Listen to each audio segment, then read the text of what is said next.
Hello everyone, this is Shikha Srivastava from mathematics form. आज हम लोग क्या पढ़ेंगे? आज हम लोग class 6 chapter 7 that is fractions में एक्सरसाइज 7.3 का क्वेश्चन नंबर 6 सॉल्व करेंगे।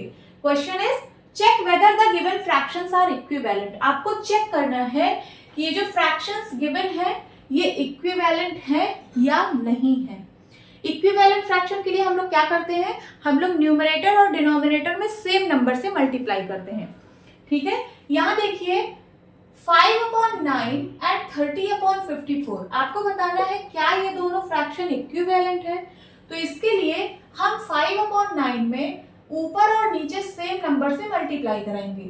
सेम नंबर से मल्टीप्लाई करके ये चेक करेंगे कि क्या हमें ये फ्रैक्शन मिल रहा है। अगर ये फ्रैक्शन मिल रहा है तो हम कह देंगे कि ये दोनों फ्रैक्शन इक्विवेलेंट है। अगर नहीं मिल रहा है तो हम कह देंगे फ्रैक्शन इक्विवेलेंट नहीं है। तो देखिए 5/9 5 में किस नंबर का मल्टीप्लाई करने पर 30 आता है? 6 से। अब ऊपर 6 से मल्टीप्लाई किया तो नीचे भी 6 से मल्टीप्लाई करना पड़ेगा। 5 6 जा 30 एंड 9 6 जा 54। तो देखिए 5/9 में सेम नंबर से मल्टीप्लाई करने पे हमें ये वाला फ्रैक्शन मिल रहा है। मींस ये दोनों फ्रैक्शन इक्विवेलेंट है। तो आप क्या लिखेंगे? These fractions are equivalent। आगे बी पार्ट। बी में है 3/10 एंड 12/50। हमें बताना है क्या ये दोनों फ्रैक्शंस इक्विवेलेंट फ्रैक्शंस हैं। तो हम क्या करेंगे? 3/10 में ऊपर नीचे सेम नंबर से मल्टीप्लाई कराएंगे और देखेंगे कि क्या ये फ्रैक्शन मिल रहा है। अगर मिल रहा है सेम नंबर से मल्टीप्लाई कराने पर तो हम कह देंगे कि ये दोनों इक्विवेलेंट है, अदरवाइज नहीं है। तो देखिए 3/10 3 में किस नंबर से मल्टीप्लाई करने पर 12 आता है? 4 से। अब ऊपर 4 से मल्टीप्लाई किया तो नीचे भी 4 से मल्टीप्लाई करना पड़ेगा। तो 4 3 जा 12 एंड 10 4 जा 40। तो 3/10 का इक्विवेलेंट फ्रैक्शन होगा 12/40। बट यहाँ तो 12/50 गिवन है, तो इसका मतलब ये दोनों फ्रैक्शंस इक्विवेलेंट फ्रैक्शंस नहीं है। तो बी में क्या लिखेंगे आप? Not equivalent. Not equivalent fractions. समझ आया? Now C part. सी में देखिए 7/13, 5/11। ये तो देखने से ही लग रहा है कि ये दोनों इक्विवेलेंट फ्रैक्शन नहीं है। क्यों?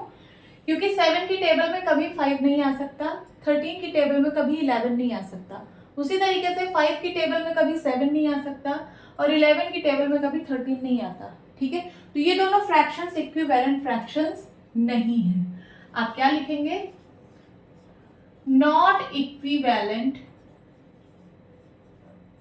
Fractions. This is your answer. एक और मेथड भी है इन फ्रैक्शंस को चेक करने का कि ये इक्विवेलेंट फ्रैक्शंस हैं या नहीं है। इसके लिए हम क्या करेंगे? इसके लिए हम फ्रैक्शंस को एकदम सिंपलेस्ट फॉर्म में कन्वर्ट करेंगे। सिंपलेस्ट फॉर्म में कन्वर्ट करने के बाद देखेंगे कि क्या दोनों की वैल्यू इक्वल है। अगर दोनों की वैल्यू इक्वल है तो हम कह देंगे कि दोनों इक्विवेलेंट हैं, अदरवाइज नहीं है। हम एक एग्जाम्पल के थ्रू समझेंगे।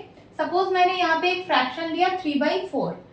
अब मैं आपसे कह रही हूँ कि मुझे इसका एक इक्विवेलेंट फ्रैक्शन बताओ।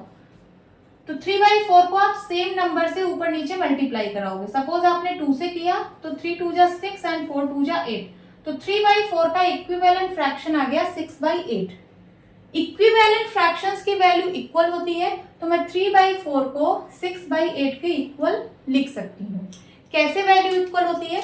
जब आप इसको सिंप्लीफाई करोगे, ये 2 से कटेगा, 2 3 जा 6 2 4 जा 8।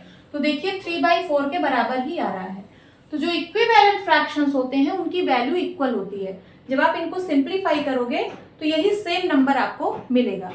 तो मैं यहाँ भी इसको सिंपलेस्ट फॉर्म में कन्वर्ट कर रही हूँ। देखिए 5/9 है, 5/9 को मैं और ज्यादा सिंप्लीफाई नहीं कर सकती हूँ।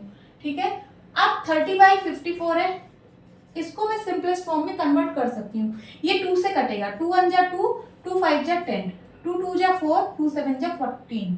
अभी ये 3 से कटेगा, 3 5 जा 15, 3 9 जा 27। तो ये क्या आ गया? 5/9। देखिए इसकी जो वैल्यू आई वो इसी के बराबर आ गई।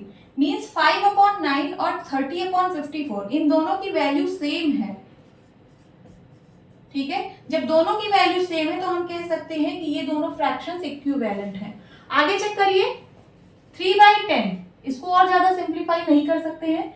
अब 12/50 देखिए, ये 2 से डिविजिबल है, 2 6 जा 12, 2 2 जा 4, 2 5 जा 10, इसकी वैल्यू आ गई 6/25। ये और ज्यादा सिंप्लीफाई नहीं होगा, तो आप देख सकते हैं कि 3/10 और 6/25 ये दोनों इक्वल नहीं है। सो 3/10 इज नॉट इक्वल्स टू 12/50। जब ये दोनों इक्वल नहीं है, इनकी वैल्यू इक्वल नहीं है, तो ये दोनों इक्विवेलेंट फ्रैक्शंस नहीं होंगे। आगे चेक करिए 7/13, इसको आप और ज्यादा सिंप्लीफाई नहीं कर सकते हो, ये सिंपलेस्ट फॉर्म में ही गिवन है। और 5/11 ये भी अपने सिंपलेस्ट फॉर्म में गिवन है। तो 7/13 और 5/11 ये दोनों इक्वल नहीं है, तो हम कह सकते हैं कि ये दोनों इक्विवेलेंट फ्रैक्शंस नहीं है। आई होप आपको समझ आ गया होगा। होप स्टूडेंट्स आपको ये क्लास अच्छी लगी होगी। मिलती हूँ अपनी नेक्स्ट वीडियो में, तब तक के लिए बाय बाय, टेक केयर।